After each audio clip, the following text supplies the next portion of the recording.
can't take more! Læg stille! I can't take more!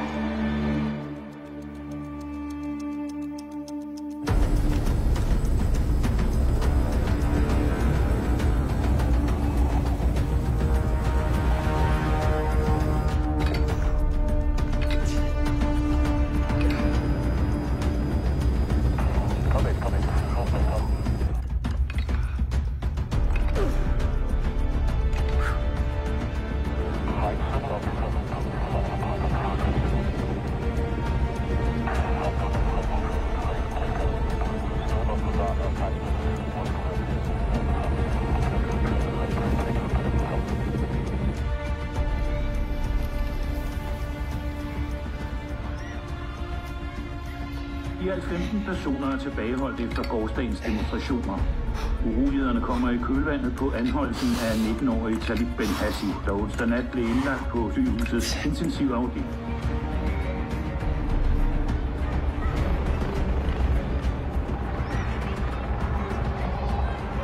På 14, vi flyver ind over Svælning, ingen større forsamlinger, ingen der er bemærket.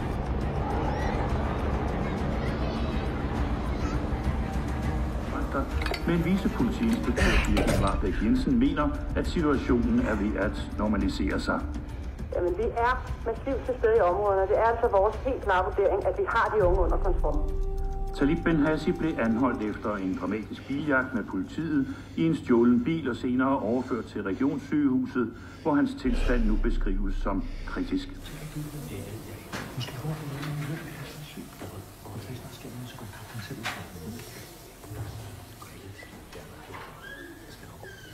Okay, ja, fint. Nej, hvad så? Hvad så? Så, Poulsen, slap nu af. Så skal jeg nok rundt tilbage.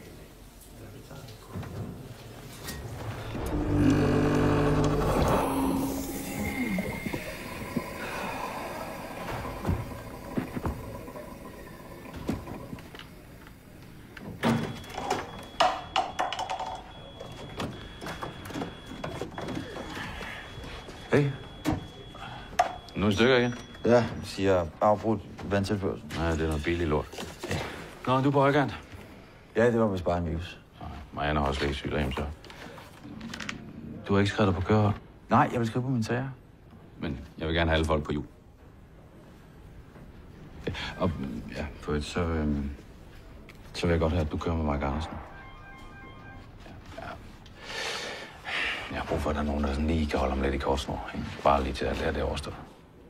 Politiklagemyndigheden, de har kimet mig ned, mens du var syg. De skal jo tale med alle, som var på vagt den aften. Nå, jamen, jeg ringer til dem. Det er godt. Og så skal du vide, at min dør, den er altid åben. Hvis du har brug for at tale om noget. Tak. Godt med dig. Nå, vi ses om lidt. Yep.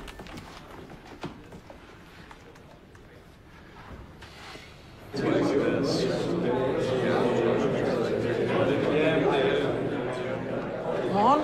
Morgen. Skud. Tak. Hej, jeg kan forresten se, at du skal ud og køre sammen med Mike Andersen. Det skulle da ligesom dengang med jer. Han vil hellere blæse hjernen ud på mig selv.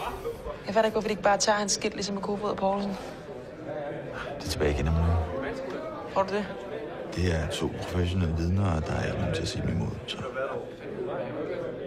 Nu var der egentlig også på vagt den aften, var du ikke det? Godmorgen. Morgen. Ja, og tak til alle jer, som er mødt ind på jeres fridag.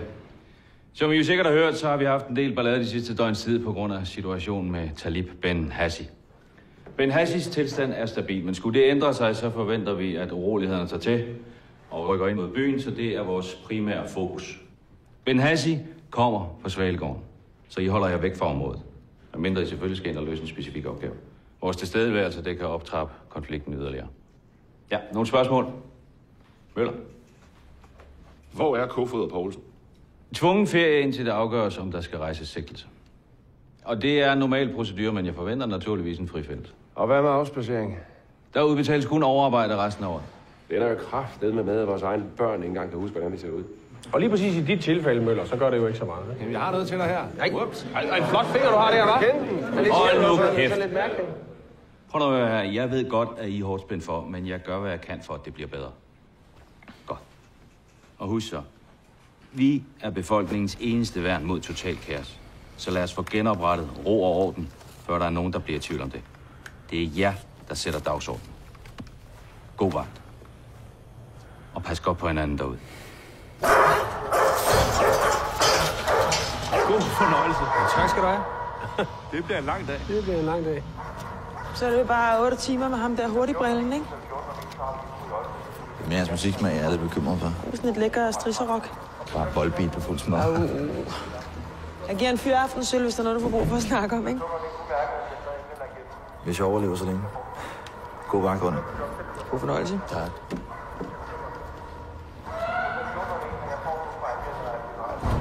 Der var han jo. Klar til at køre? Yep. Det er godt.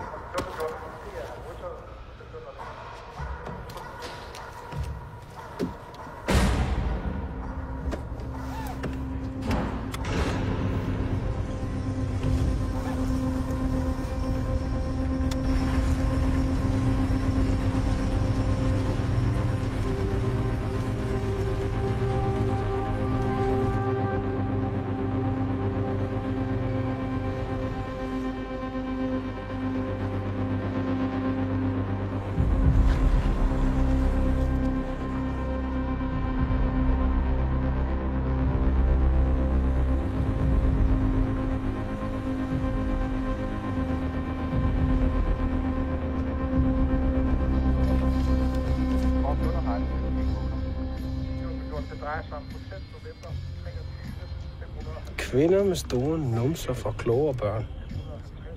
Aha. Det er nok meget godt, at jeg fik børn med min eks. Har du børn? Ikke nu. Er du gift? Ja. Men ingen ring på fingeren? Ikke i arbejdstiden. Nej.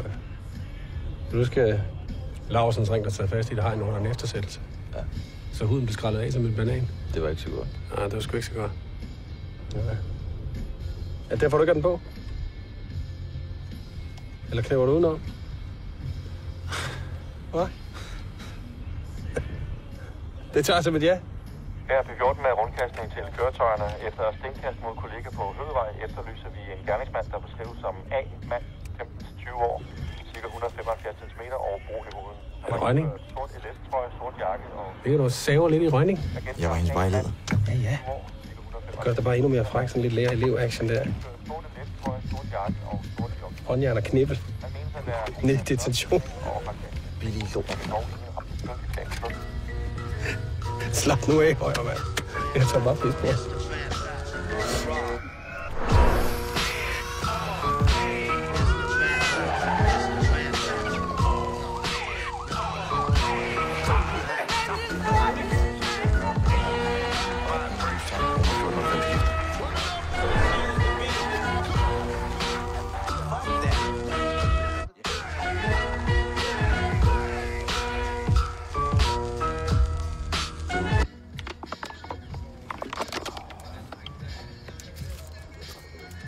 Du kan ikke lave det lort ordentligt.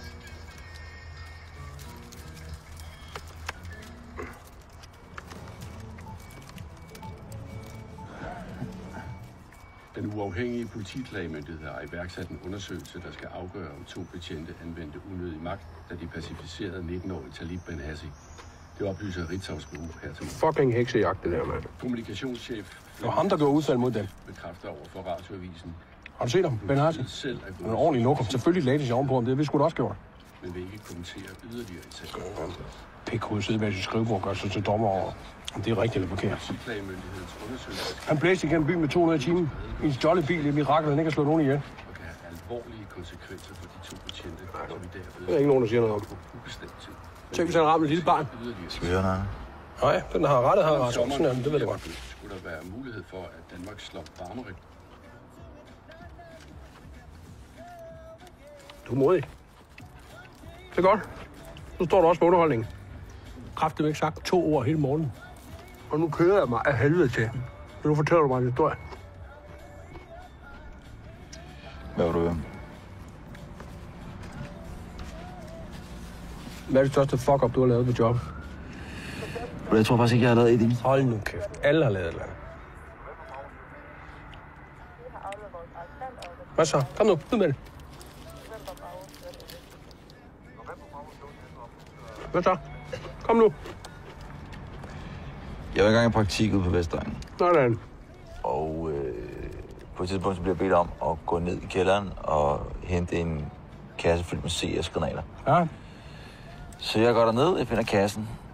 Men i det, jeg løfter kassen, så ryger splitten ud på en af granaterne. Shit, man. Hvad gjorde så? Hvad fanden tror du? Så man skulle da kassen og løbe. Når lige akkurat at smække døren i, så hører jeg det største brag, du kan forestille dig. Og så et til. Og et til. Nej, I sprang de alle sammen? Ja. Fuck, mand. Men depotet, det må sgu da være sprængsikret. Ja. Altså, døren, den var armeret, og væggen var 2 meter tykke, så... Jeg troede også bare, den stod på lidt oprydning og nogle kvejebajer. Ja, tak. Men så hører jeg brandalarmen gå i gang ovenpå. Folk, de begynder at vælte rundt, så gassen sidder ud gennem en udluftningskanal og spredt sig i hele bygningen. Kæft, hvor er det dumt, mand.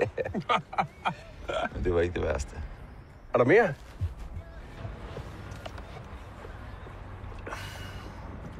Der gik over en halv time, før der var nogen, der kom i tanke om de 2 romager, der sad nede i detentionen.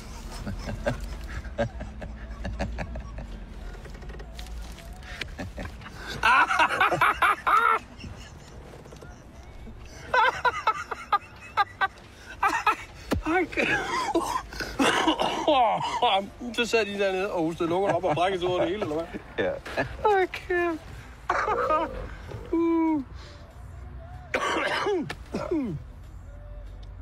Fuck dem, mand. Fucking cigøjner. Ikke? Så kan de fucking lære det.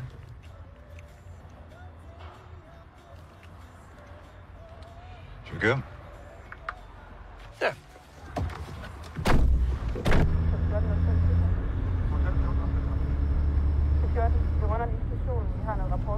Fucking cigøjner. Jeg troede lige, de kunne få en gratis overnatning på Hotel Vester med 2 varme måltider, porno og fjerner. Du ved godt, det er derfor, de skal have lavet al deres kriminalitet inden kl. 19, ikke? Ellers så når de sgu ikke at få aftensmad. En cigøjner, der sælger en kylottesteg i Brugsen, koster statskassen 50.000 kroner. Men skal du have en ny holder til din notesblok, så skal du sende en skriftlig ansøgning i 3 eksemplarer til regnskabschefen HR, drift og logistik. Det er 14 forespørgsel i EK, Roman 1405 skifter. Roman 1405 til EK, kom. Det er 14 til EK på Bravo, Mike, 79 757. Gentager BM, 79 757, Roman 1405 skifter. Hvad så? Banken for Mercedes, det er sikkert ikke noget. Det er bare en mere fornemmelse. Roman 1405, Bravo, Mike, 79 757. En ukendt Mercedes C-klasse tilhørende Hamza Al-Farsi, kom. Det er 14 modtaget, Roman 1405 skifter. Det er også mands bil. Hamza er bare en del af hans gruppe. Så du det? Ja. De har spottet, så hold øje med, at de ikke smider noget ud af vinduet.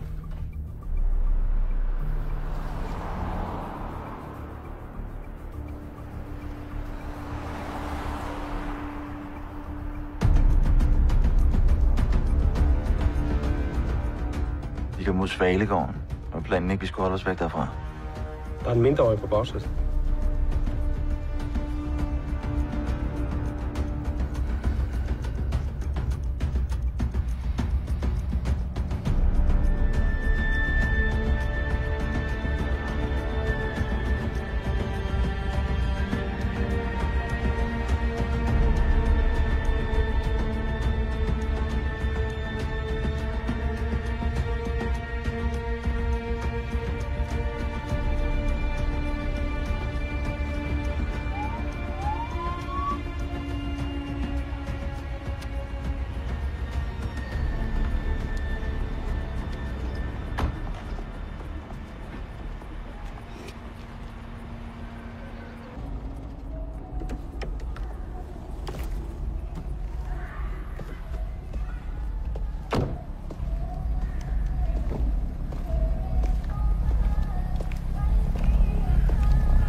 Skru ned for det lort der.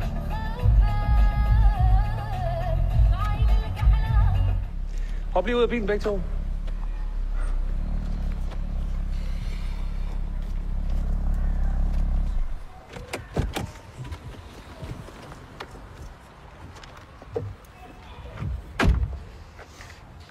Hold da kæft, hvad får du ham der? Ham der? Kartofler. En masse kartofler. Bare kartofler? Ja. Hvad blev der af din lille gangsterpraktikant? Hvor skulle han ind? Det eneste gangster her er dig, chef. Hvad lavede han i din bil?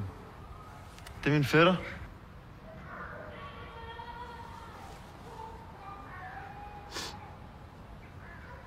Hvad fanden er det med jer drenger parfume på? Du stinker som et helt hovedhus. Eller er det din mor, jeg kan lugte? Hvad? Nu siger jeg det for sidste gang. Du holder dig væk fra de skubber. Er du med? هذا لعبة بحق ولا خنزير. Så bliver det der. Bliv der.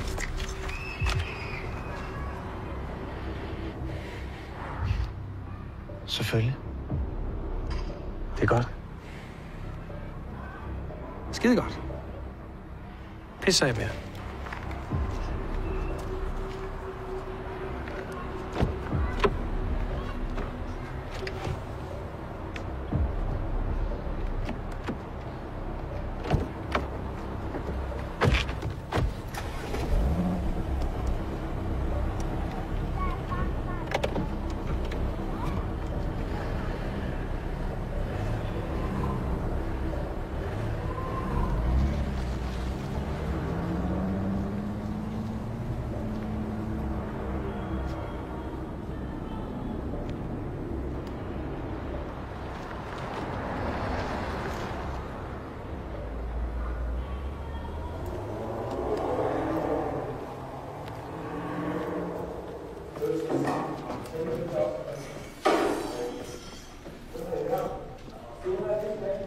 Romeo 1405, Romeo 1405. Vi kan se på flådestyringen, at de opholder jer i Svalegården. Hvad skyldes det kom? P14 vil følge op på mistænkeligt køretøj. Romeo 1405 skifter. Romeo 1405, det er modtaget. Til at blive færdig og komme ud. Slut. Hvornår er det, du skal ind og give forklaring? Jeg har prøvet det et par gange. Jeg siger bare til, hvis der er noget, du har brug for at vende, ikke? Jo, tak. Det var så lidt. Helt ærligt, kom nu. Jeg kan godt finde ud af det. Isa, vi har talt om det før. Kom nu, Sami. Isa, du er ikke gammel nok. Jeg vil gerne være storbror, Sami. Kom nu. Jeg ved godt, du gerne vil være storbror. Vi har talt om det før. Du er ikke gammel nok. Okay, vil du gerne hjælpe mig? Ja. Okay, start med at rydde op. Så taler vi om det senere. Okay? Pas på. Du har hænderne fulde.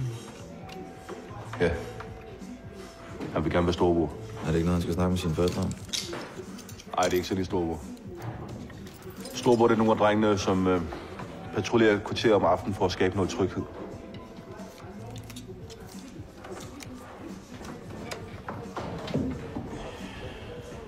Jeg havde ikke regnet med, at I ville komme. Har du ringet?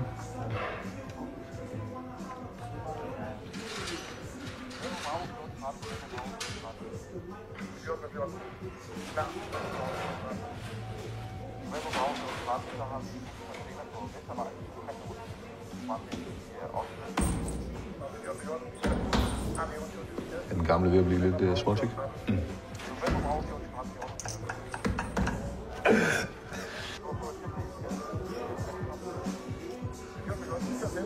Hvad fanden har skrevet det pis der? Hallo? Er nogen hjemme? Hallo selv. Hvorfor spørger du mig? Du er en hård negl, hva'? Jeg er ligesom dig. Daniel, Lisa. Kom ud og få noget frisk luft. Kom. Hold da kæft. Jeg fatter ikke, du gider. De får i hovedet og røv. Så smadrer de bare helt lortet. Mike, måske er det en måde at få opmærksomhed på, for at blive hørt. Sådan der. Frem med offerkortet. Der er ikke nogen, der offer her. Vi tager ansvar for vores handlinger. Ligesom dengang du sad på bagsædet af min patruljebil. Er der andet, jeg kan hjælpe med? Vi så også, man går rundt med en dreng på en 11 år. Ved du, om det kan være? Han rekrutterer dem lige ude foran din hoveddør. Det ved du godt, ikke? Jeg skal nok prøve at tage fat i ham. Nej, det skal du ikke. Det skal vi. Så må I være noget oftere. Ja, vi har heller gerne at se til, hvad? Sami! Ja? Skynd dig udenfor.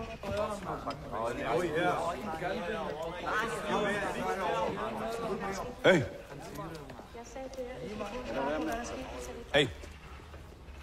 Hvad sker der her? Du prøver at få os til at sige alt muligt, til vi lyder som nogle dumme perker. I sagde, vi kørte det der sprog. Jeg spurgte jer bare, hvad I synes om det, der er sket med Talib, men hvis ikke vi snakker med os, så kan I jo bare lade være. Vi er bare til, at der sker ballade, så folk ser os åndssvagt i tv.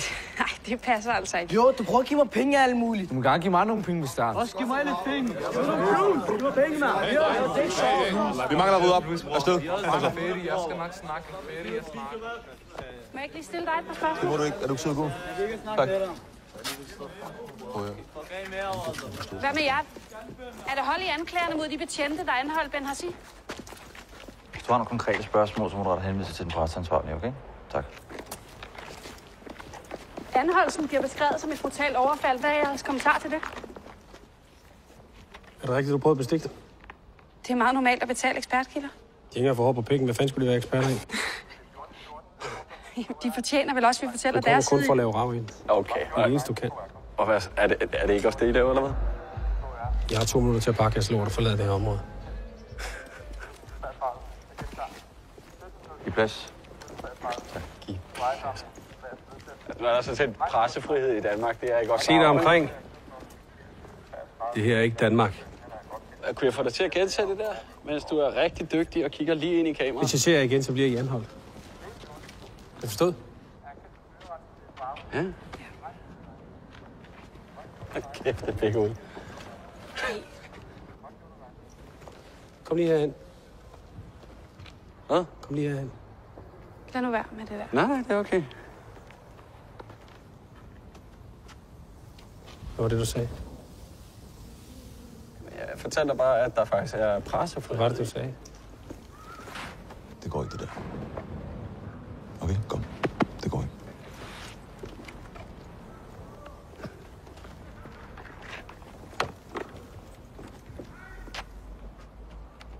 Hvad nu? Hvad? Hvad nu? Ikke noget.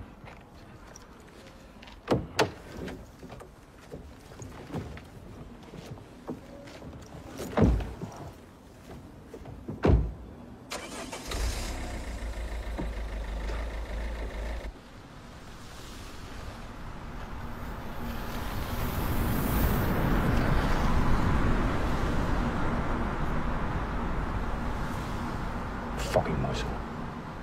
14 klar. Bravo 14. Det her er en skydeskive, og vi tager den på hver dag, så folk som hende ikke kan sove trygt om natten. Vi er nødt til at vise, hvem det er, der bestemmer. Altså ender det med en bekræft, at ikke kan komme ind uden hele NATO's nordflanke i ryggen. Det skal være over dem hele tiden. Det er det eneste, de forstår. De unge, de kan ikke konsekvensberegne. Har du andre landet, hvor du var yngre? For det har jeg. Jo, selvfølgelig har jeg det. Men du bliver politimand, ikke? De bliver narkohandlere og voldsforbrydere og socialbedragere. Vi starter med forfingeren. Så bliver man kaldt bøssesvin, så bliver man spyttet på, og en dag, så får man en pistolmast op i fjeset. Har du prøvet det? Hvad? Har du? Nej. Nej, det har du nemlig ikke. Nej, jeg godt garantere dig for, at det er noget, der ændrer dit perspektiv. Når du har gjort det her lige så lang tid, som jeg har, så vil du give mig ret. Ja. Okay.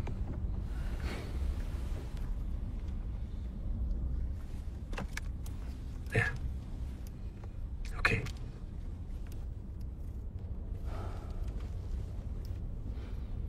Hvad fanden glor du på, din idiot?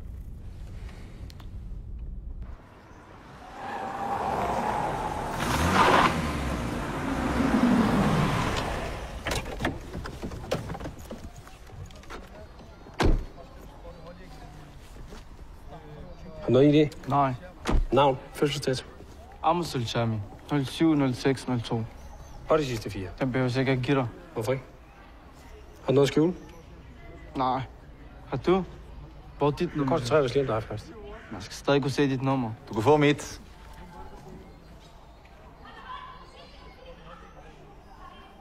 Og hvorfor er det, I stopper mig? Jeg skal bede dig om ikke at filme mig. Det må jeg gøre i det offentlige rum. Ikke hvis du forstyrrer politiets arbejde. Men det er jer, der stopper mig uden grund. Skal du høre her, Amos. Du er sigtet for overtrædelse af våbenloven. Put telefonen i lommen. Læg tasken på jorden. Og hvad er jeres mistankegrundlag? Det finder du ud af. Nu visiterer jeg dig lige først. Det har du ikke lovhjemmel til. Nå, hold da op. Sikke nogle flotte ord, du kan, hva'? Jamen, du har ikke Nu ret. lukker du lige røven. Ellers så kommer du med på stationen. Jeg tror ikke, du har lyst til. Eller hvad?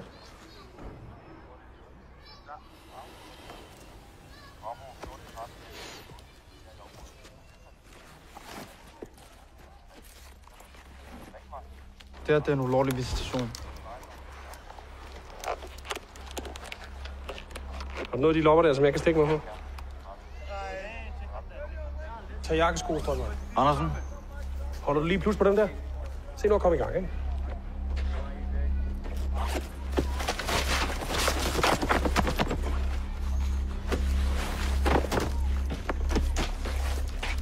Kom nu for helvede, vi har ikke hele dagen, vel?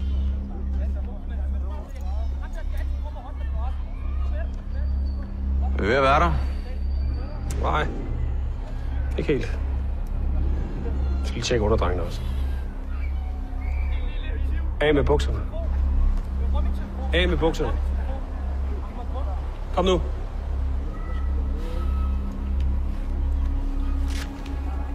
Af.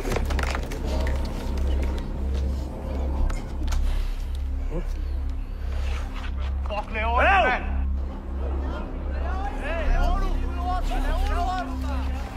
Nej. Du skal ikke meget at se, hva'?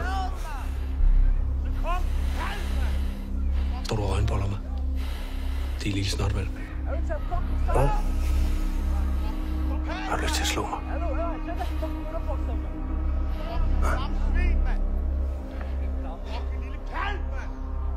Så er vi vist ved at være der, hva'?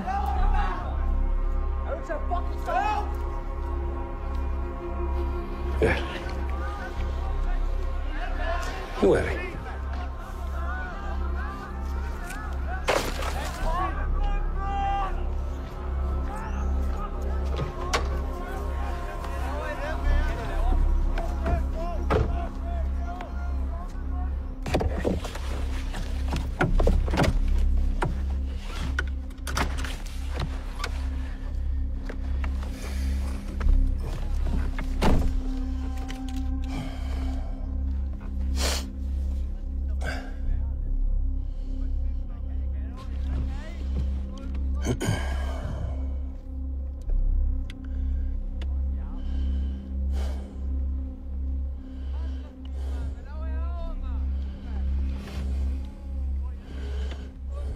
Noget du vil sige?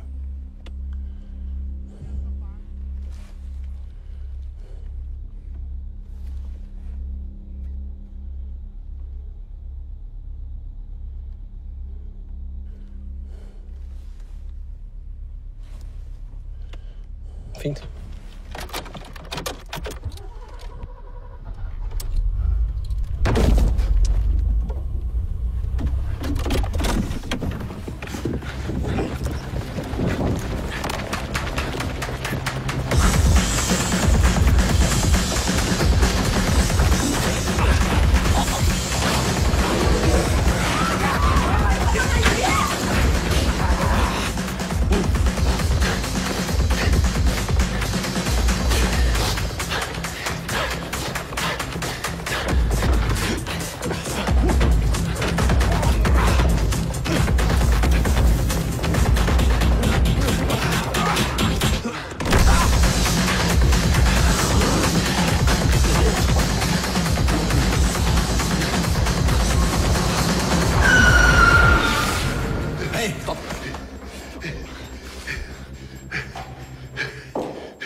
Slip mig, mand! Stå stille! Slip mig! Stå stille!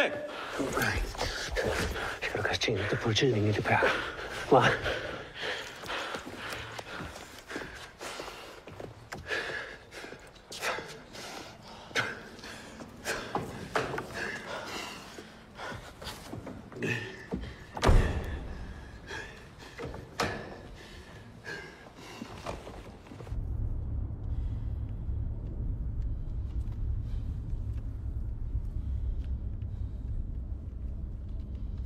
Hvor er dine venner?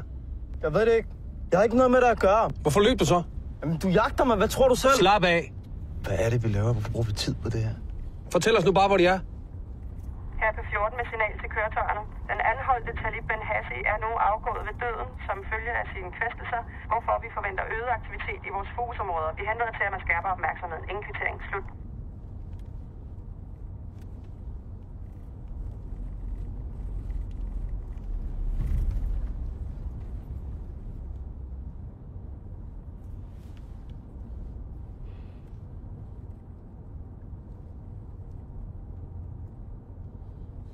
Sådan går det, når man ikke...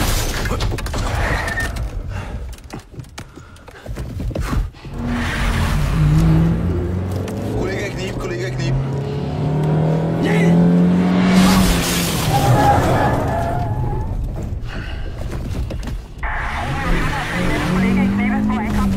V14, vi er stadig i Svalegården på sten. Jeg kan ikke se, hvor mange det er. Gå ned med Romeo 1405 oplyser, at de har fået sten i Svalegården.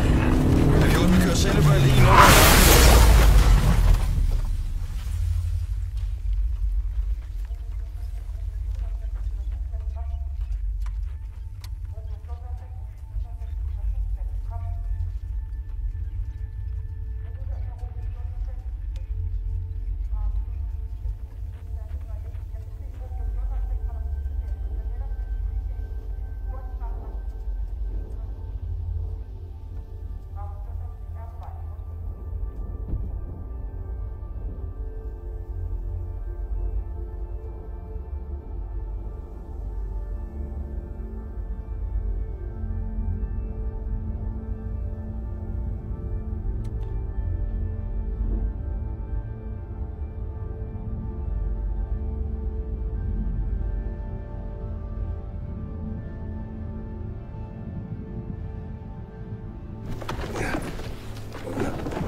Hallo, hvad fuck sker der?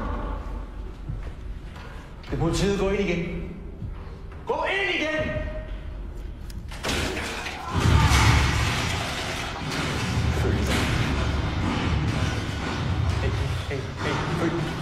Følg den.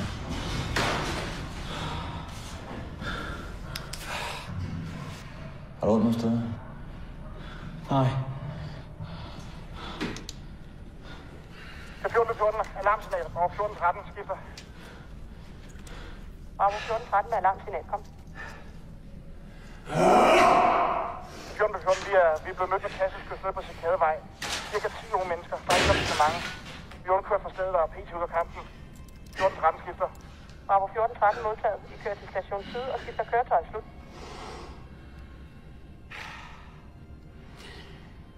Sektionen bliver blevet overrasket af en større gruppering på Sankt Davids Torv. Syd af! Syd af! Fremad! Fremad! Få løs! De overbringer os og forsøger at vælge vognen. Gold 1401 skifter. Gold 1401, vi får noget ud til jer. Indkvittering slut. P14 alarmsignal. Romeo 1405 skifter. Romeo 1405 med alarmsignal. Kom. P14, vi har fået sten og har søgt tilflugt i en opgang til Kærnevedevej. Vores køretøj er havareret, og vi har alvorlig brug for hjælp. Romeo 1405 skifter.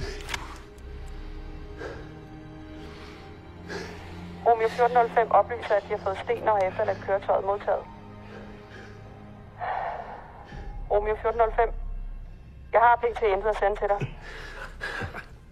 Hvis I oplyser et opsamlingspunkt uden for Svalegården, finder jeg en Charlie-patrulje hurtigst muligt. Kom. De vil ikke gøre hende.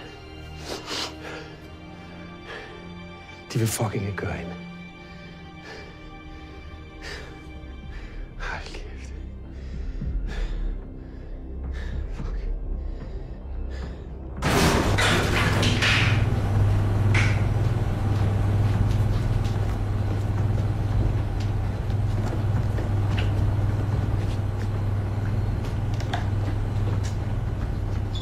Du bliver bare der.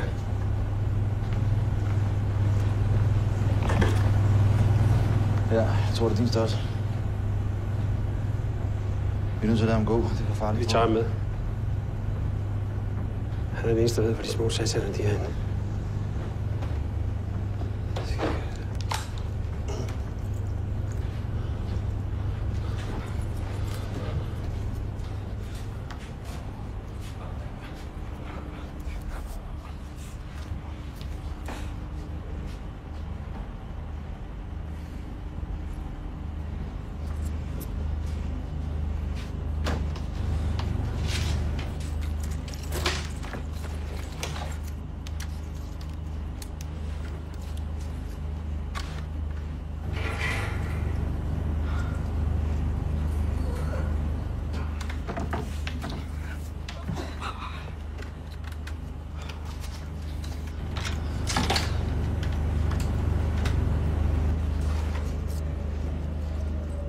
Hvordan kommer vi ud herfra?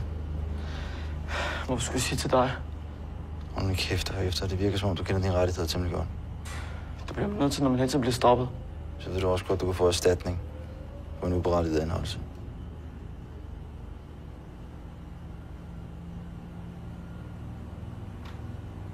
Der er alligevel ikke nogen, der tror på mig.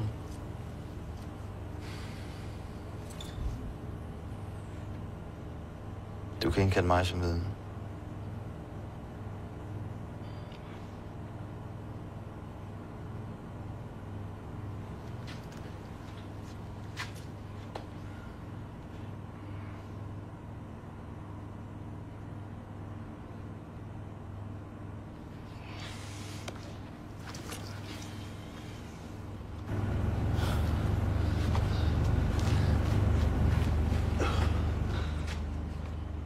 Så hvor meget får jeg erstatning?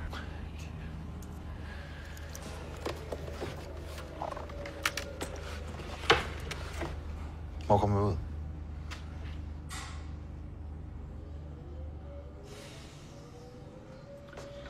Der. Og hvor er vi?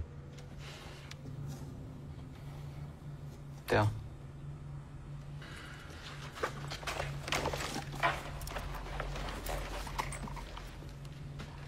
P14. Melding. Roma 1405 skifter. Roma 1405, kom. P14, vi søger mod parkeringspladsen med Tornsgadevej. Roma 1405 skifter. Roma 1405 modtaget. Du får nærmere. Slut.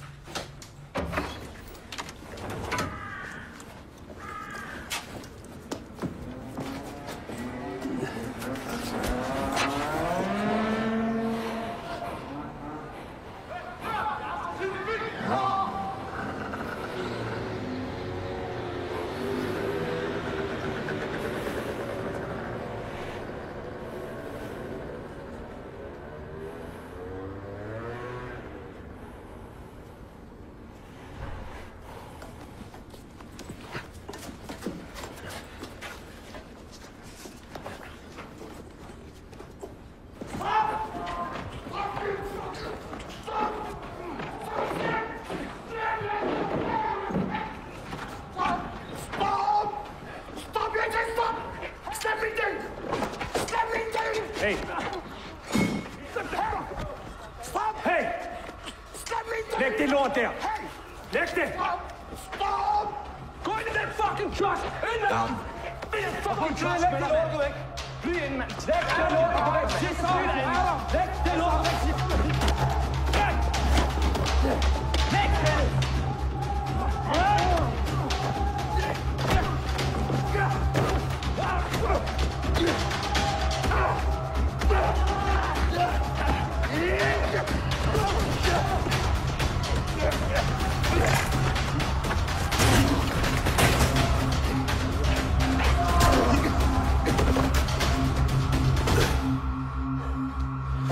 Der var du kraftedeme heldig, din klamtyrker. For jeg havde plukket af den der fede mave der, ikke?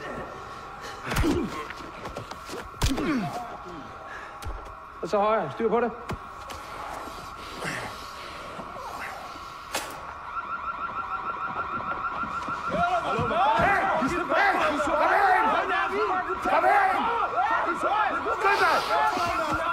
Kom herind! Kom her!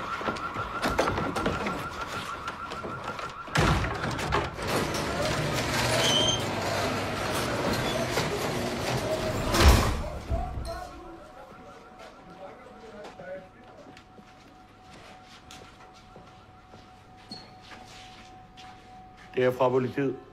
Matraf. Kraftedeme på tide, mand. I skal til at komme hjem, det er ikke sikkert, at der er her. Jeg skal bare smide på dit. Nej, det skal du ikke. Det er politiets arbejde. Nej, vi skulle have skide i at langt. Hey, gider du blandt andet? Politiet, ja. Ej, mand. Pas dit arbejde. Fanden ikke dig, der bor her, vel? De skide perkerne til at sige, kraftedeme alt og alt, du. Jeg har kendt Samir og Nadia over 20 år.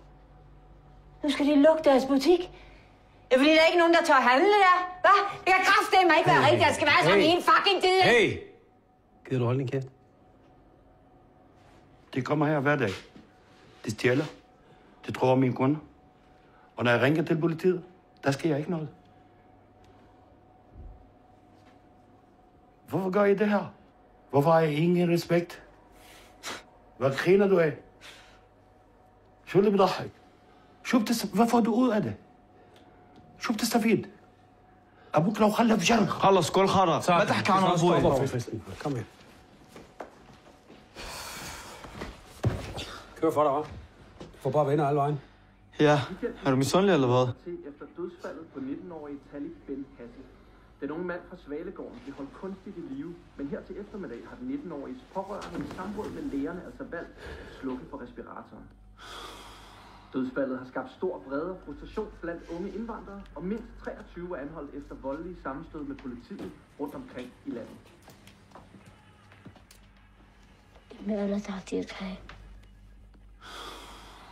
Også på de sociale medier vækker dagens dramatiske begivenheder harme. Mit hjerte bløder for Talib Ben Hassi og hans familie, skriver politisk ordfører Frederikke Dam her, der kalder Ben Hassi død for meningsløs og en skamplet, der aldrig kan vaskes rent. شو عملت؟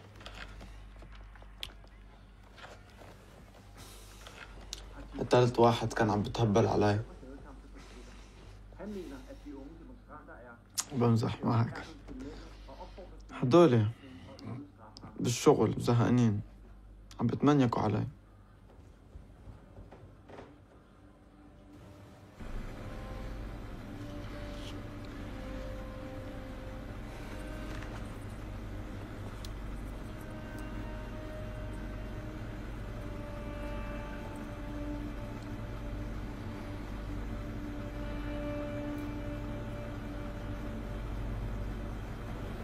Hey.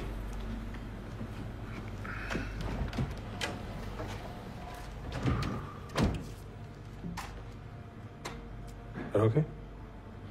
Ja.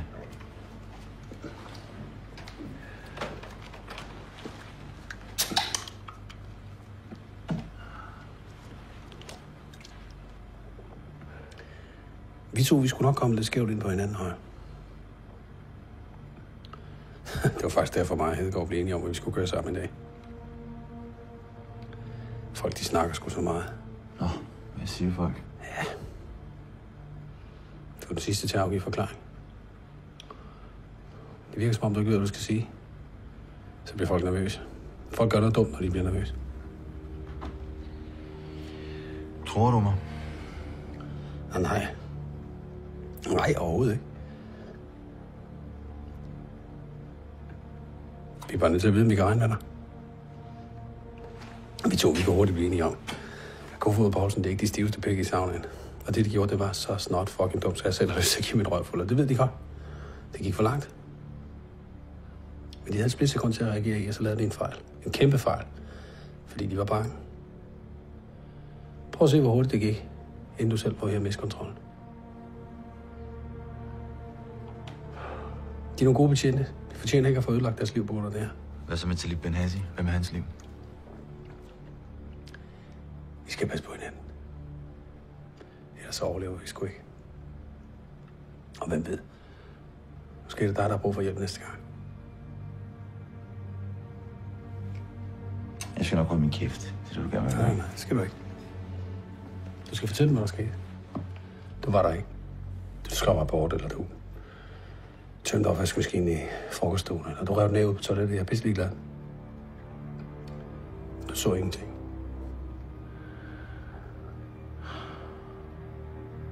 Er vi enige?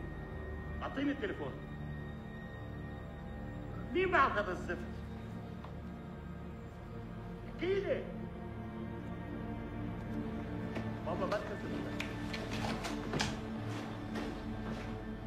Foregår herude.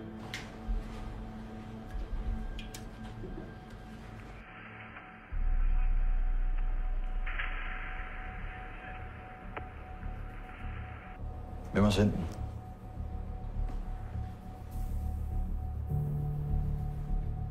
Kilo. Jeg ved det ikke. Hvad laver du? Han har også fået den. Alle har fået den. Hvad hvis de kommer her? Bare roligt, vi skal nok sørge for, at der ikke sker noget. Det er bedre, hvis I går, ikke? Det er det, hun prøver på at sige.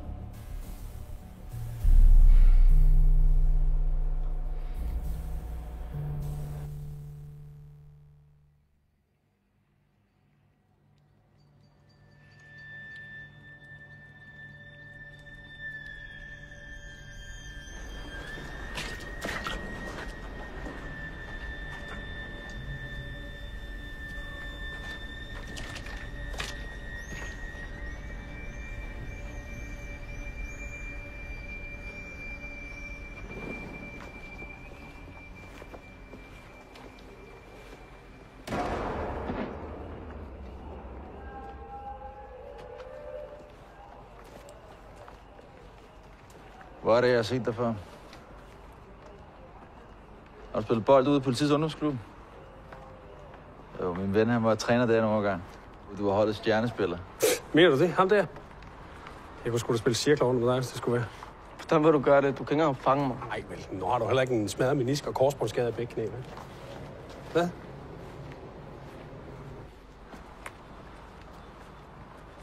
Så holder du sikkert med Arsenal, ikke?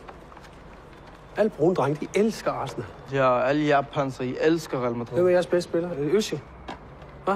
Han får 3 millioner kroner om ugen for at klø sig selv i røven. Han er i hvert fald bedre end Benzema. Det skal du sige. Og du siger det kun, fordi vi stjal ham lige for næsen af jer. Ikke? Benzema, han har vundet alt. Arsenal-spillere, sådan nogle kællinger. De vil ikke gøre det beskidte arbejde, derfor så vinder de aldrig en skid. Og Real Madrid, de bruger milliarder og millioner på alle de der fucking luderspillere hele tiden. Ja, men det er alle de hardcore superluder, ikke? Først Ronaldo, og nu har vi Hazard. Hvorfor spiller du så ikke mere? Din kammerat. Det var ham, der smed mig ud. Hvorfor? Hvad har du gjort? Ikke noget. Ikke noget? Det er klart, du er jo uskyldigheden selv. Der var en, der hed Rasmus. Han blev ved med at provokere mig. Så jeg sagde bare til ham, at vi kunne mødes efter træning, hvis han havde et problem. Det skulle også for dumt at rende rundt og slå på hinanden. Men han kom heller ikke. Men han ville ikke ligne en svans, så han sagde, at jeg havde troet ham med en kniv. Havde du det? Hvorfor starter du ikke bare igen et andet sted? Fuck det der. Det spilder tid. Romeo 1405. Jeg har Charlie 1402 på vej mod Sortskadevej. De er fremme om 5 minutter. Kom.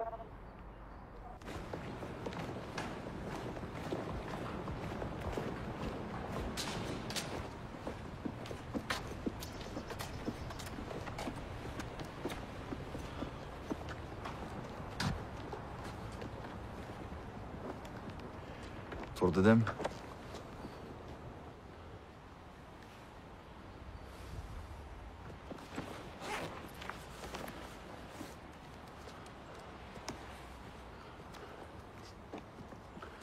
P14, melding, Romeo 1405, skift. Romeo 1405, kom. P14, vi er fremme ved kontaktpunktet. Kan vi få Charlie 1402 til at blinke med lygterne? Romeo 1405, skift. Romeo 1405, fremme ved kontaktpunktet modtaget. Charlie 1402, blinker du lige med lygterne en gang, kom. P14 selvfølgelig. Charlie 1402 skifter. Møller, dit gamle røvhul. Det er første gang, jeg er glad for at høre din stemme. Romeo 1405. Ja, nogen skal jo redde din røv. Charlie 1402. Fuck shotgun, mand! Du har også fået det fjern! Jeg får en halv!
Drive din fucking...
P14, Charlie 1402 og blev med brandbomber og flygtet til fods i nordlig retning. Tornsgade er totalt spærret af, og vi kan ikke komme ud. Romeo 1405 skifter. Romeo 1405. Jeg har ikke noget at sende til dig. Kom. P14, hvad mener du? Hvad fanden skal vi så gøre? Romeo 1405. Det er jeres skøn. Ingen kvittering slut.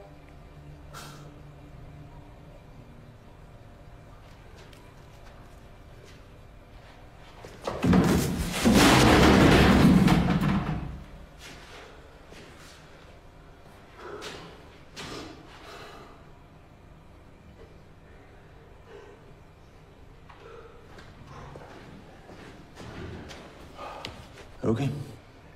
Jeg kan ikke mærke min hånd. Ja, de sover bare.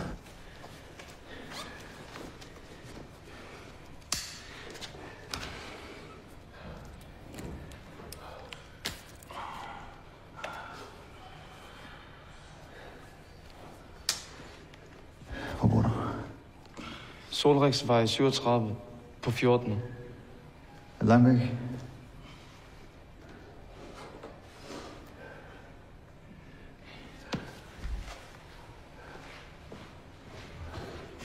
Vi kommer ikke ud, ikke lige nu i hvert fald. Han bor ret tæt på. Ja, det er godt. Så måske skulle vi tage hjem til ham, indtil der kommer lidt mere ro på. Vil du gemme dig hos ham? Ja. Nej. Hvad vil du så skyde derud eller hvad? Vi finder en anden vej. Der er ikke en anden vej. Det er farligt for ham. Han skal ingen steder, siger jeg. Det vil aldrig være sket, hvis det ikke var på grund af dig. Nej, du kan bare stoppe mig. Du kan også have stoppet Kofod og Poulsen. Du var der jo. Men du gjorde ikke en skid. Ja?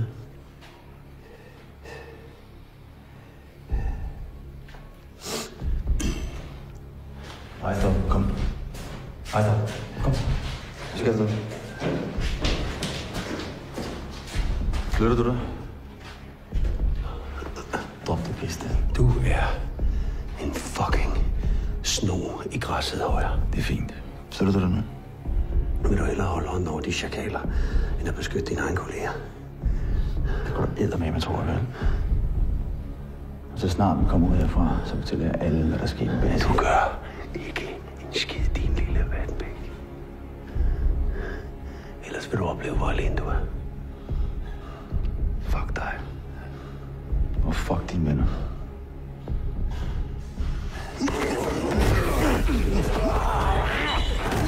Hvor fanden skal du af?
færdig? Hvad?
Jeg kan ikke se, mand. Du skal ikke ned i det. Det går over lige om lidt. Bare træk vejret. Lad det gøre ondt, mand. Ja, træk vejret. Er det her, du bor?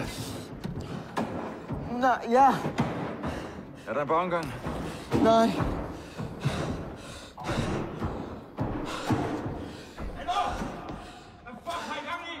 Hvad er det, de lille luder, mand? Fucking knipper dig, de lille luder. Forstå, der går ind og andet, mand. Fucking bum. Jeg var bundet der var, mand. Fuck dig, mand. Hvad er du? Fuck dig.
Ikke noget!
Nej. Okay.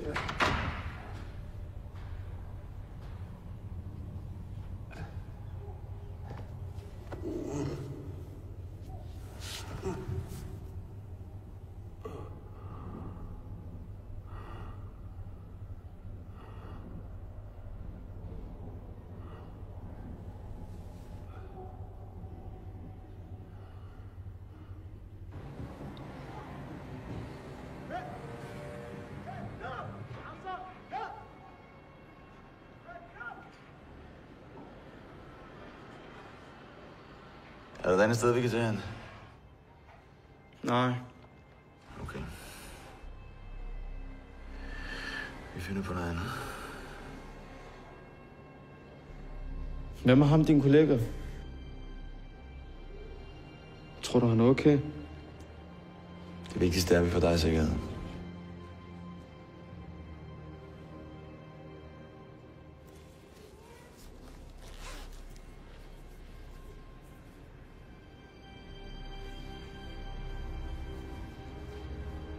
Det var mig, der kastede den der milkshake.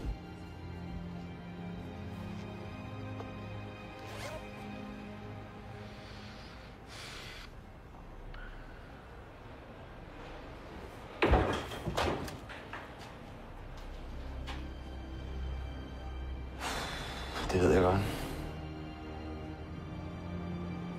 Men du kaster som en kælling.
Hvad laver du?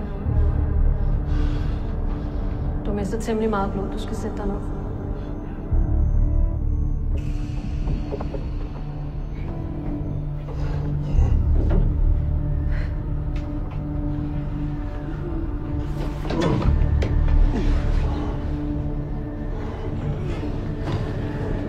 Jeg hedder Abia. Jeg er sygeplejerske.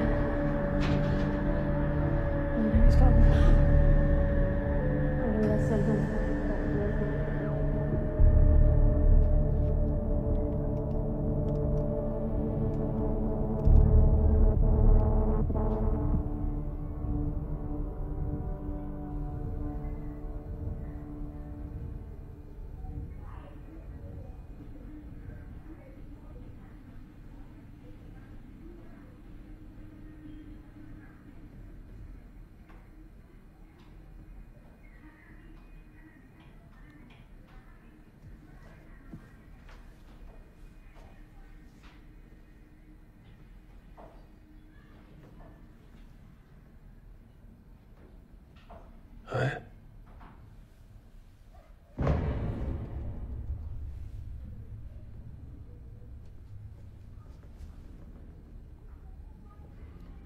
Hvad hedder du?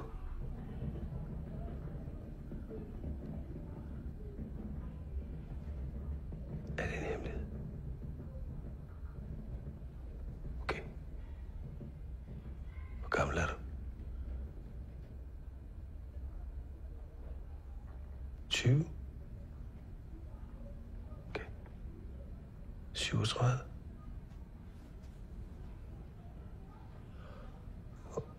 Hvor er det? Du er 89 år gammel. Jeg er faktisk 5 år. Wow. Det er ligesom min dreng. Han er også 5 år gammel. Så er du tilbage i seng med dig. Men det larmer udenfor. Ja. Nu må du lægge den til mig. Men hvor er den anden? Han er en, der har slået sig og har brug for lidt hjælp. Men hvornår får Amos hjem? Han kommer snart.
Du har noget mad, som...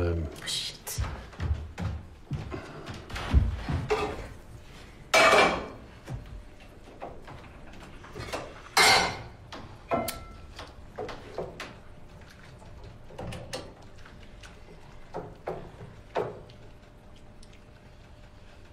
Hvordan har du det? Meget bedre, tak. Er det dine børn? Ja, Amira, som du har mødt. Og det er Amos, min søn. Hvor er den henne? Det ved jeg ikke. Han burde have været her nu. Han kommer nok snart. Det bliver altså ikke en stor kulinarisk oplevelse, det her. Nej, jeg skal heller ikke trække mig mere på, så... Nej, men du skal have noget at spise.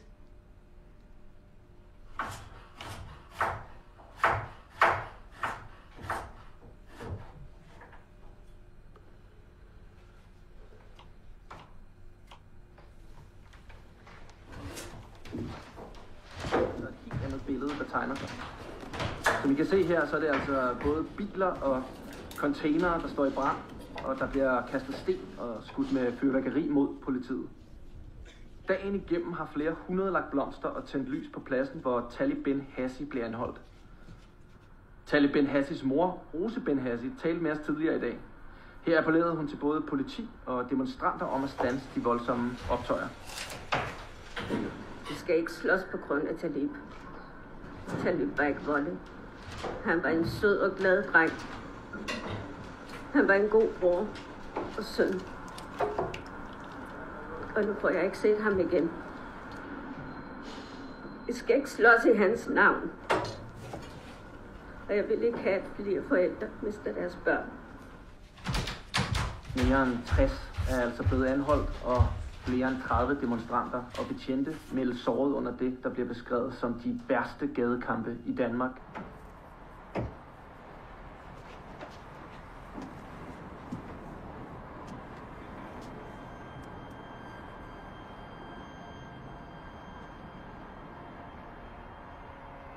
Har du børn? Ja.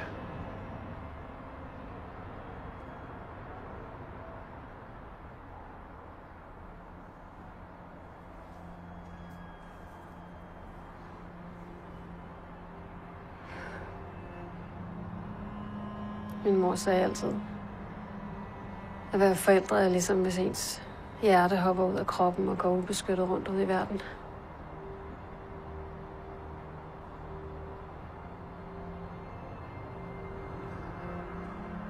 Han er en god dreng, Amos. Han er bare så vred hele tiden. Jeg forstår ham godt. Uanset hvad han gør, så er det aldrig godt nok.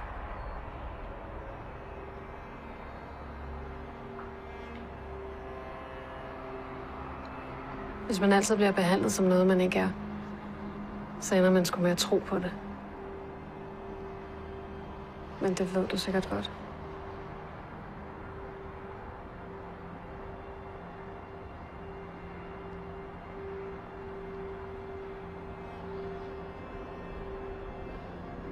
Jeg er sikker på, at din dreng har det fint.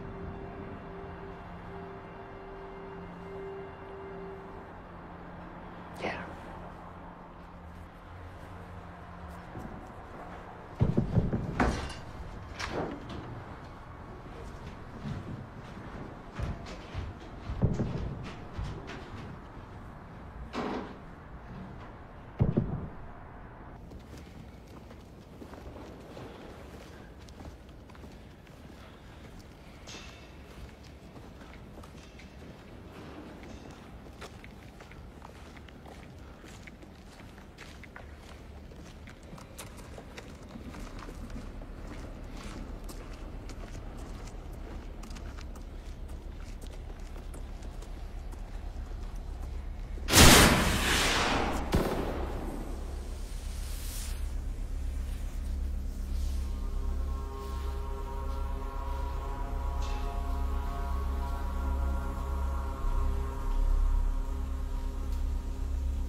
Skal du skyde efter os, din fucking bøsse? Vil du godt dø, eller hvad? Vil du godt dø? Hvad? Du skal kigge på ham. Han kan ikke hjælpe dig. Du er helt alene nu, din fucking panser. Vil du godt det? Der er ikke nogen, der hjælper dig.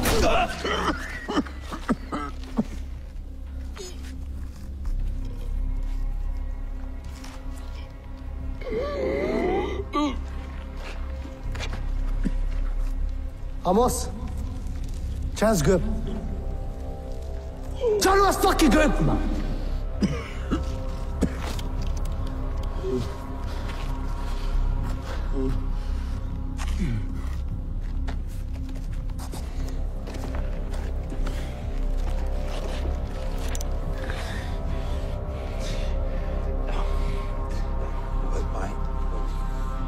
خلاص ما فكرتوا لو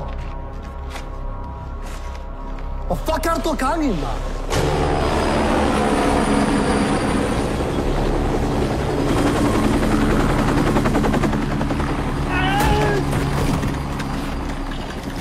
Vi sagde mere. Vi sagde mere, siger jeg!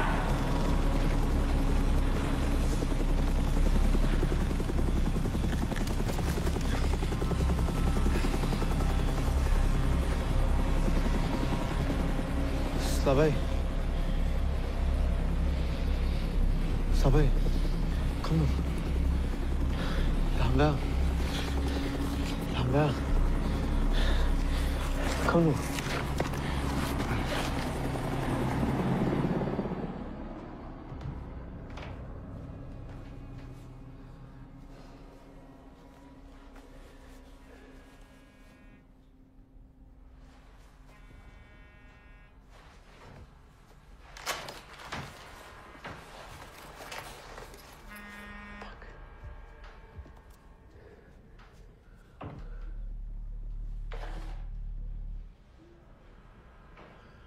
Hvorfor har du Amos' telefon?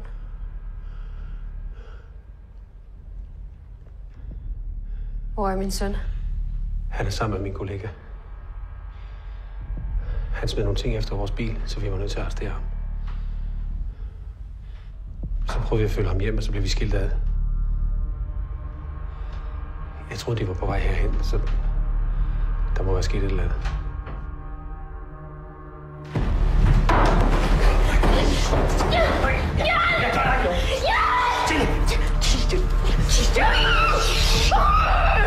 Jeg gør dig ikke noget. Jeg gør dig ikke noget. Jeg gør dig ikke noget. Jeg gør dig ikke noget. Vel, kig på mig. Kig på mig.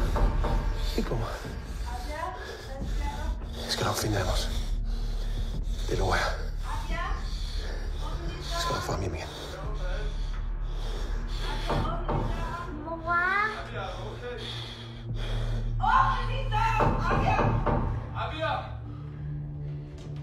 Abia, hvad sker der? Du står bag døren, så flyt dig.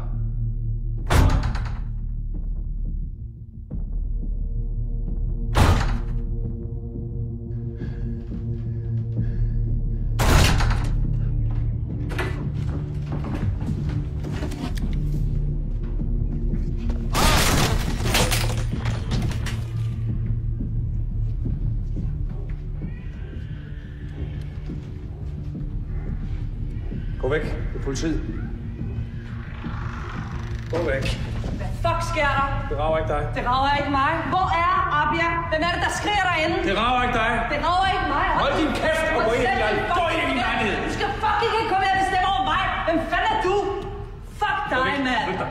Flyt dig. Lad være med at stå der og glo. Ja, det er flot. Fucking flot. Vi sagde med dig, din taber, mand. Abia? Amira? Hvor er I?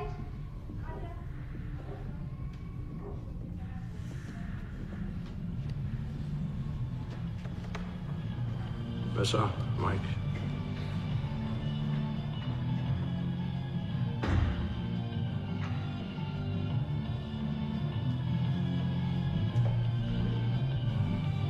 Gå ind med dig. Du skulle rimelig langt ud af skide, hva'? Har du lort i ørene? Gå ind med dig.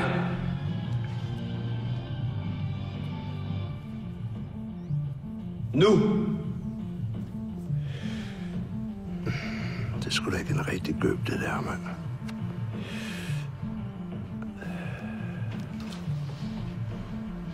Skal vi finde ud af det? Skal vi?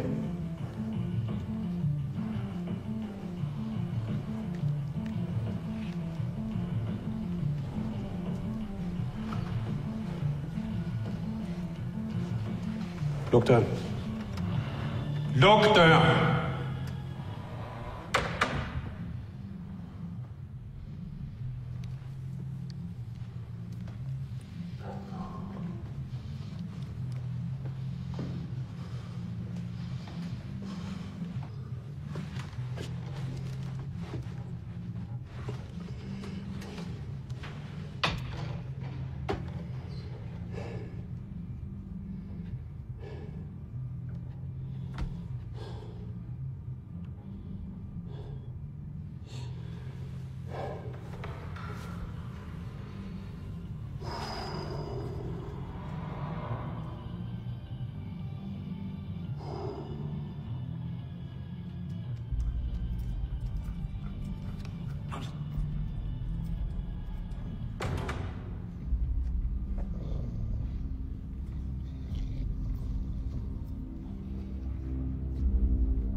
Vi bliver nødt til at hjælpe ham.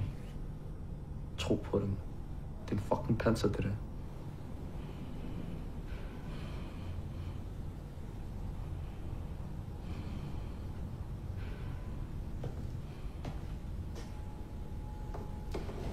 Så tjek den her gøb ud, mand. Jo, det er ikke legetøj. Nej, slap nu af, mand. Jeg har styr på det.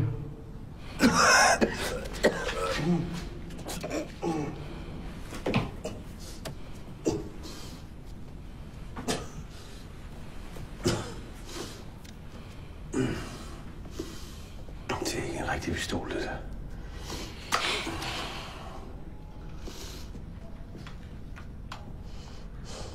Fik I ikke besked på at blive hjemme? Hvem skulle ellers røre dig? Hvordan fandt I mig? Det er ikke så svært.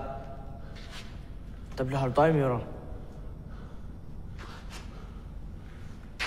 Min kollega ved, hvor han er. Nej. Men vi kan hjælpe dig med at finde ham. Hvorfor skulle I hjælpe mig?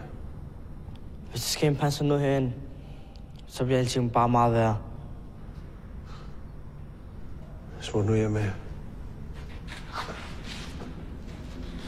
Jeg kan skaffe en bil.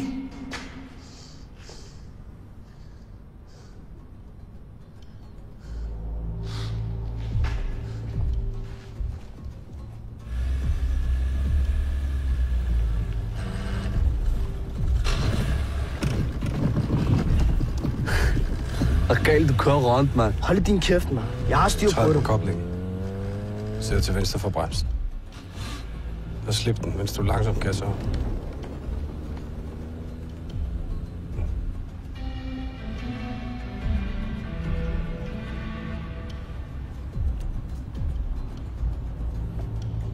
Hvis bil er det her?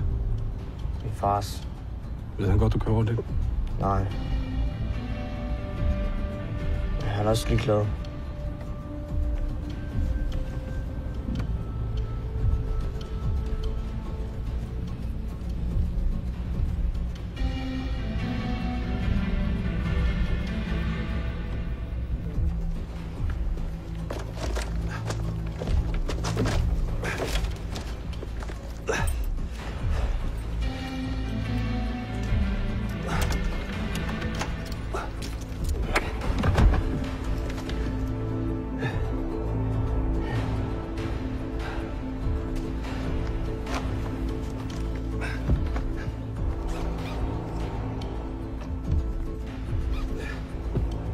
Okay, men det er jibbel fuldstændig, jo.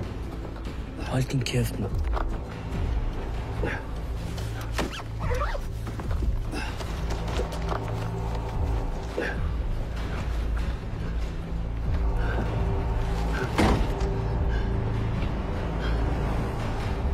P14, P14. Melding, Romeo 1405 Alfa skift. Romeo 1405 Alfa, kom. P14, jeg er stadig i Svalegården. Jeg ved ikke, hvor min kollega er. Romeo 1405 Alfa skift. Romeo 1405 Alfa modtaget. Du får en særskilt talegruppe. Skift til beredskab 2, kom. Fuck.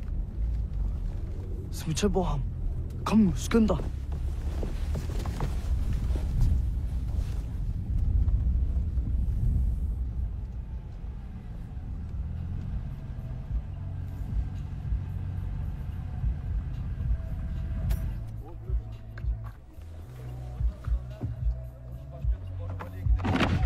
Hvad så dig? Ude at køre søndagstur i jeres fars bil. Har I set de der 2 panser? Nej. Hvad er din mand? Han har heller ikke set nogen. Kan han ikke svare selv? Hå? Og blive ude. Ud med dig. Mig? Ja, dig. Hvem ellers? Ud med dig. Kom så, kom så. Ud med dig. Pille af med dig.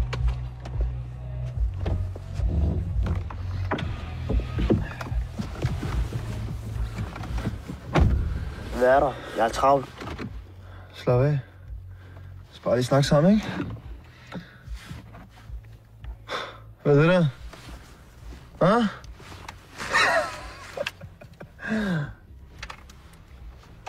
Bare sige, at du skal have en rigtig en, ikke? Så skal du ikke sige det til Sami. Jeg vil bare gerne have, at du er en god lille perker, ligesom ham. Men det er ikke så, man får respekt. Man skal også have respekt for sig selv. Har jeg ikke det, eller hvad? Hå?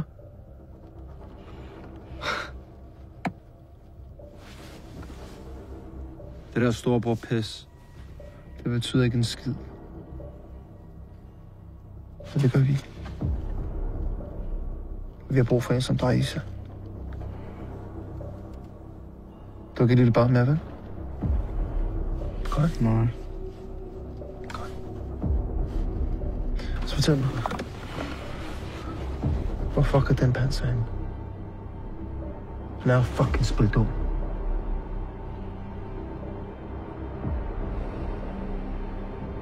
Hvad fuck er det, du kigger på? Hva?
Hvor var det vildt, mand.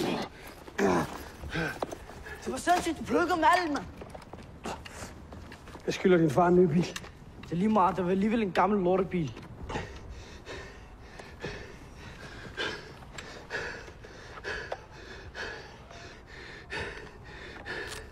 Her. Den til dig.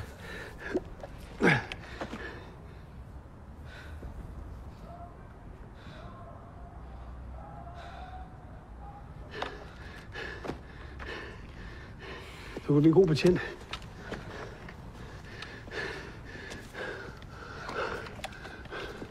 Højre forbindelse magtskift. Højre forbindelse magtskift. Prøv lige at se.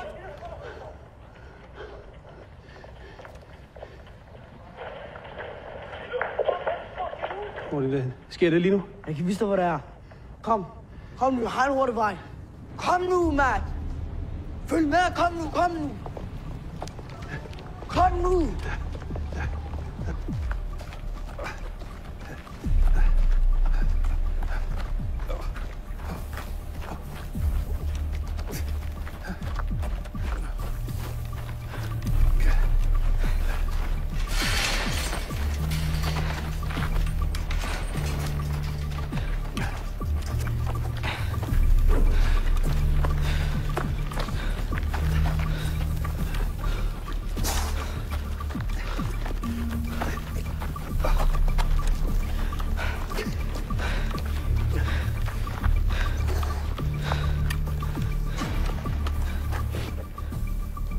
Jeg er derhen.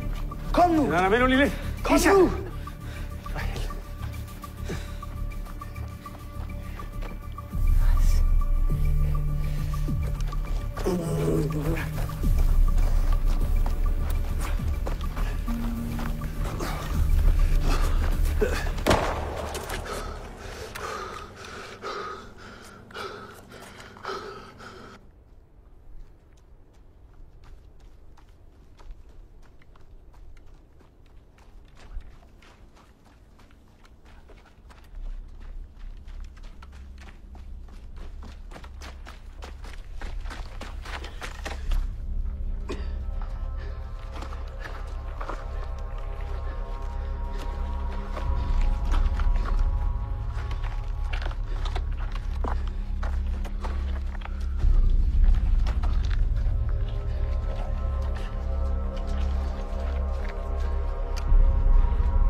Det er politiet. Vis mig dine hænder. Jens!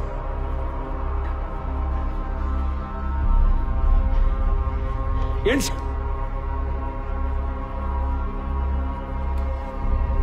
Jens!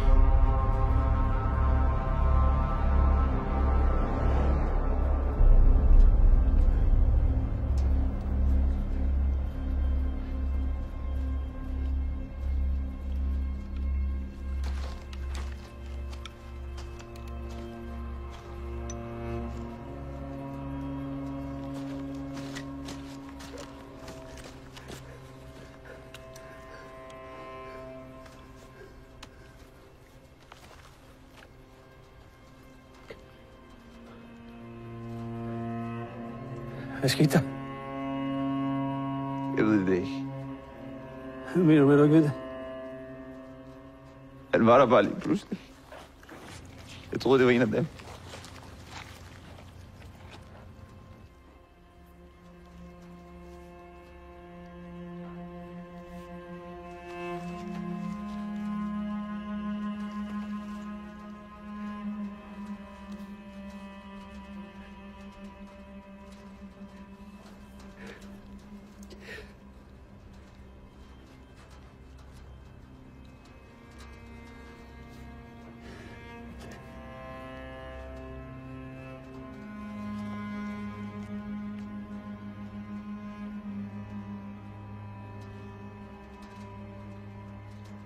Jeg skal i fængsel, mig. Det kan jeg ikke.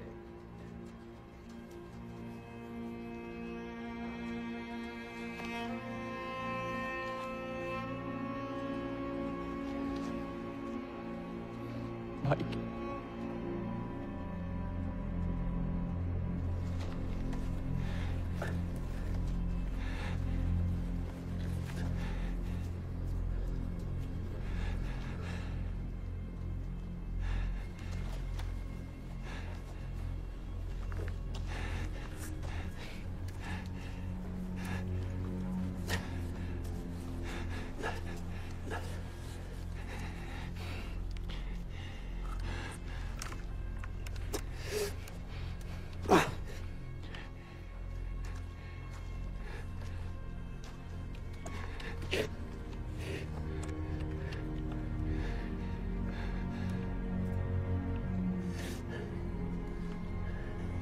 Han var bevæbnet og gjorde antrag til at skyde. Det var handlet i nødværv.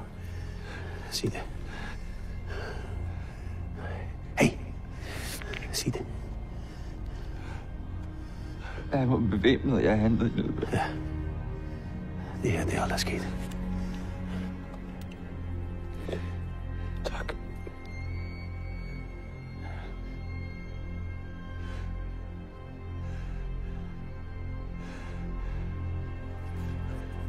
Du tager den her.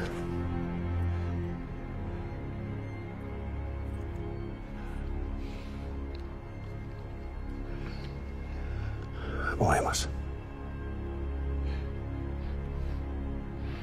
Så han det.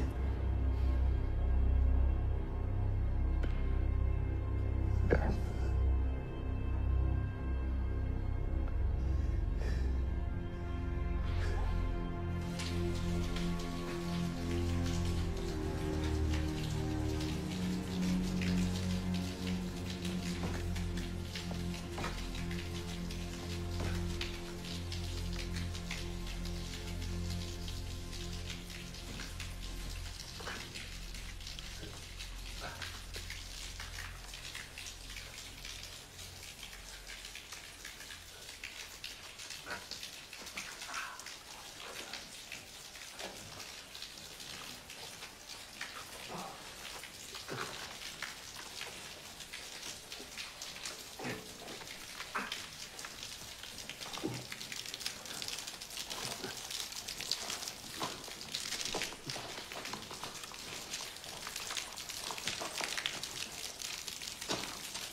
skal se at komme væk.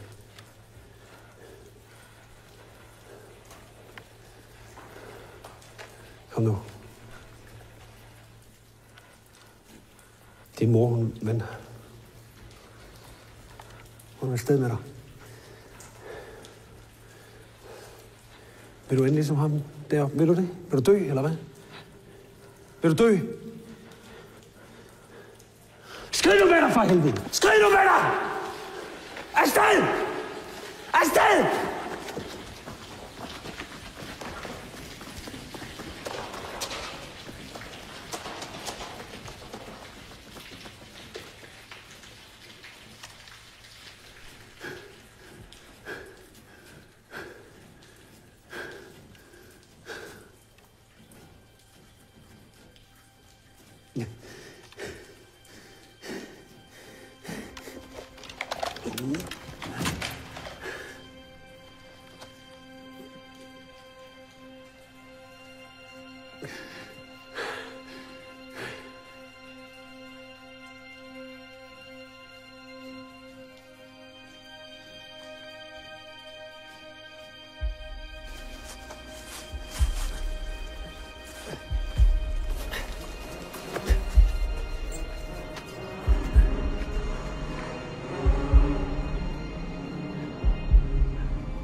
her på Busjanuar. Han er båret med til båd. Jeg har ikke ude, at jeg lige på Delta 1401. Delta 1401 oplyser, at man har fat i den ene kollega fra Romeo 1405 modsatte. Kan du bruge en ambulance?